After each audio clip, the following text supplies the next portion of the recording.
Hey friends, this is Mrs. Wolfie from our half acre homestead with a TeaBreak.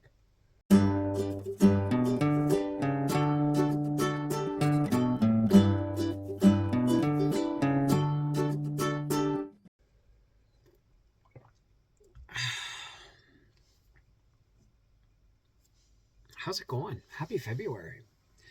I'm trying to beat back a fibro flare. I don't know. I know I had one after I went to the symphony and had to do 3 flights of stairs 4 times. But I don't know why I'm in one now. Unless it's because I had to go shopping on Friday and do a lot of walking. Whatever, or it's just because it's winter. There is no rhyme or reason to fibromyalgia. Arthritis is just pain. It's pain. And sometimes its days are worse, and sometimes it's very minimal. Fibro, you never know when it's going to hit.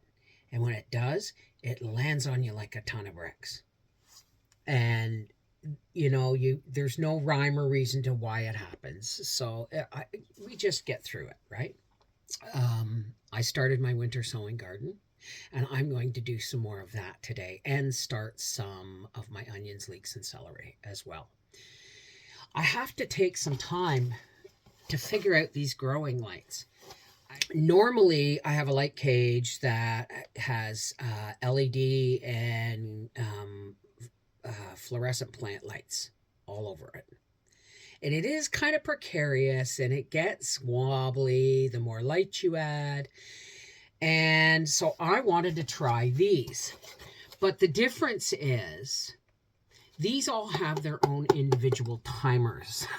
And what I would do with my light cage is I would plug all my lights into power bars, into one outlet, and then I would put them on a timer. And all that would do was it would shut off at 10 o'clock at night or 9 o'clock at night and come on at 4 o'clock in the morning. That's all it would do. I have these plants on one of these lights right now, okay? And it's plugged into a power bar. The power bar gets shut off every night and turned on every morning. And once the power bar gets turned on, I still have to turn these on individually. So this means I'm going to have to go around turning them all on. Unless, now here's the thing. These have 4-hour timer, an 8-hour timer, and a 12-hour timer. So what I will do is I will just go and individually turn them all on in the morning. And then just before I go to bed, I'll put set all the 4-hour timers. And then they'll shut off after I'm in bed.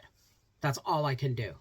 The other way was so much easier. But these mean I don't have to have a light cage because they have this handy dandy clamp on them, and they will clamp right to my kitchen table. So that's coming up.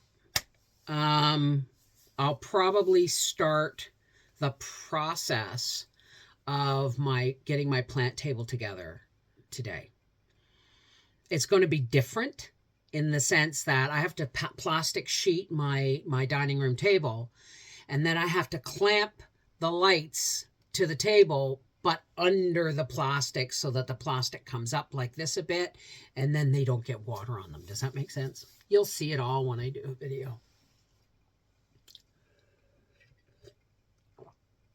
I found some containers in my porch that were from those clear plastic containers you get salad stuff in and spinach in and stuff.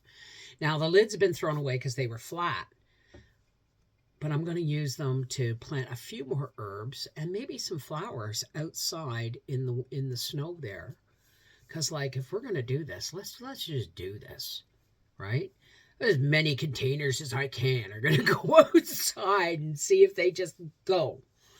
But I have to be careful because I still have to make sure I have enough soil to plant, to start all my seeds too. because I bought all my soil in the summer and the fall. And somebody said, why would you buy soil? Because I'm not bringing outdoor dirt into my house. It's full of bugs and worms and microbes and all kinds of stuff. I would rather buy soil that's not sterile, but that doesn't have any critters in it. You know what I mean? So that's why I buy soil. And in the spring, I also buy a load of just topsoil, garden soil from my plow guy. He brings me like a good, probably, I don't know, half a yard of topsoil or a yard. I don't even know what a yard is. But it's enough that I can top up my beds with fresh soil. And I always, work some compost in there and all kinds of stuff, right? And whatever's left over just gets shoved into the ravine because we're building that up, aren't we? Oh, and that's another thing. If I can manage it between now and April, I have a $500 order sitting in a shopping cart somewhere on something. I've bookmarked it, but I'm gonna get an apricot tree because it's time for my beautiful apricot tree to have babies. So she needs a mate. And I'm going to get, and that's all if I can afford it. It may not happen this year, but I'm going to get ever-bearing blackberries to put up between the garden and the ravine. Because that's actually going to be the divider later on, right? When we build that up, it's going to be built up to the garden. The ravine is, and then all the way back. Blackberries just keep coming up and growing there. So I might as well, where I had planted my garlic before, I want to get Howie to chop down all of the sumac that keeps coming up. And even the blackberry bushes that are coming up, because they'll just come back, and so will the sumac. But I want to plant blackberry bushes there, and I want to plant some blueberry bushes across the back of my yard. So I've got blueberries, blackberries, and apricots coming. I plan that when that partial point of the ravine is leveled, it'll be built up like my garden is, that's going to be garden. That's just going to be garden, period, full stop. So, and I want to put some fruit trees in there, but I'm going to have to train the bears to stay away from my pear tree. Because I thought, well, it's not a big deal. Once I have what I want, they can have the rest. And then someone said, Bev, now that they know where your fruit tree is, you'll never have any peace. And they will, any fruit you plant, they'll take. And I thought about that. So we have an electric fence. So for 2 months, probably from the end of July to harvest, I'm going to have Howie set up the electric fence around the pear tree. And I just won't Gracie won't be able to run loose when we're out in the garden, because she'll bang into it, and I don't want to see her hurt. But this is what I'm going to have to do to train the bears to stay away from my property or my pear trees, because I'm going to plant more fruit trees.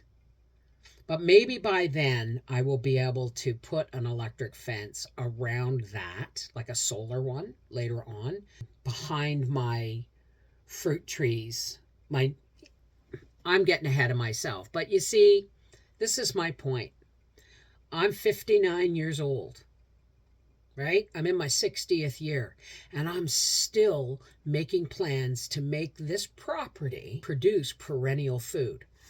Apples. Well, my apple trees are dead, or the ones that aren't dead are going to have to be moved, right? But apples, pears, apricots, blueberries, black currants, blackberries, asparagus. You know what I mean? Perennial food. So that's kind of what I've been planning all along. We are considering, well, I want to get chickens, meat birds this spring, but it's getting Howie to agree to it, because if he thinks for 1 minute it's going to interfere with racing, and it won't, because if I have to stay home, I have to stay home. If I want to go to the races, which I really do, because I want to do some more camera work, better camera work this year. But if I want to go to the races, right, the coop has to be, we're going to do it in the back of the greenhouse, but it has to be weasel, rat, and raccoon safe, right? It has to be safe. So the pen inside the greenhouse has to be fully wired up, because not wired electrically, but it has to be fully like fine mesh, because the bottom of our greenhouse is just pallets to let air come in, and then there's holes up at the top 2 windows for air circulation. So they'll get lots of air, but it's a lot of holes for weasels, right? And raccoons and squirrels. So I want Howie to make it at least the pen. So if I can't raise turkeys, I'll get 10 chickens. And because these prices are going nuts, right? So anyway, I'm just rambling and thinking out loud.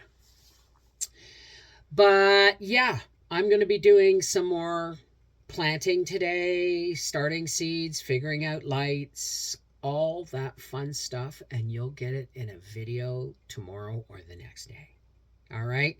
This is the Mrs. Wolfie from Our Half Acre Homestead saying, until next time, keep the kettle on. Take care. God bless.